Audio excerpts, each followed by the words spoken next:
Okay, hey guys, I'm here at the EA stand with Steve from Slightly Mad Studios. Hi guys. Thanks for joining us today, Steve. You're most welcome. Cool. So, give us a quick recap on what Need for Speed Shift is all about, for maybe those who aren't too familiar with this new take on the series, I guess. Yeah, sure. So Need for Speed Shift is very much a revival of the series. We're bringing back some of the aspects of the series that's got lost along the way, things like first-person driving view with the cockpit, replays and all that.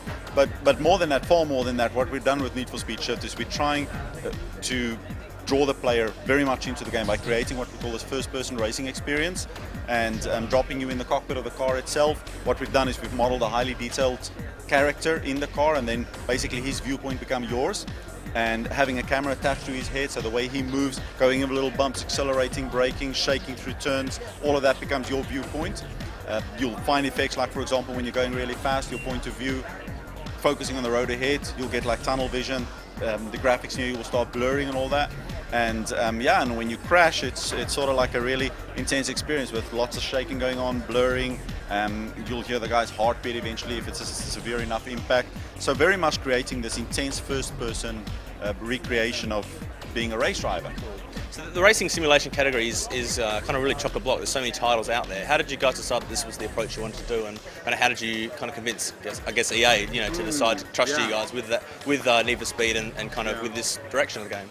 Well, so yeah, basically the Need for Speed franchise originally, of course, started off as sort of like a simulation game with road and track back on the 3DO, and it's like changed over time and became more and more like an arcade-ish experience. And there's a lot of like disgruntled fans of the Need for Speed franchise who really like that. But on the other hand, there's a lot of people who really like the new style.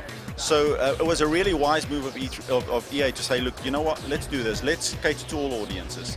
Let's take this apart and make a really, really good, instead of trying to find something that's like a common denominator, let's make a game that totally caters to the audience that likes intense racing experience games, where it's far more of a realistic, authentic experience, and then do separately the arcade type games like what they're doing with Nitro, for example.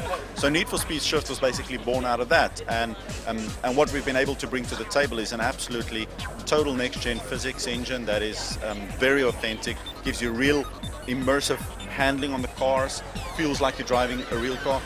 For example, when we created the cars, we worked very closely with the manufacturers, and our whole goal was not to just create a car that looks good, but it had to sound like the real thing and it had to handle like the real thing. And that's the only way that you can really pull a player into this full immersive experience and create that level of that suspense of disbelief. Yeah. So the game comes out in September. What kind of part of development are you up to now, and kind of what's left to finish on the game? Well, we focus very much on console versions first because they got to go through first-party approval and all that, of course. So what we're doing right now is just polishing up the PC version and ensuring that we get it out at the same time as the consoles. Okay. Brilliant. So that's Need for Speed Shift. You can find out more about the game if you visit GameSpot.com, and make sure you check the site for all of our Gamescom coverage.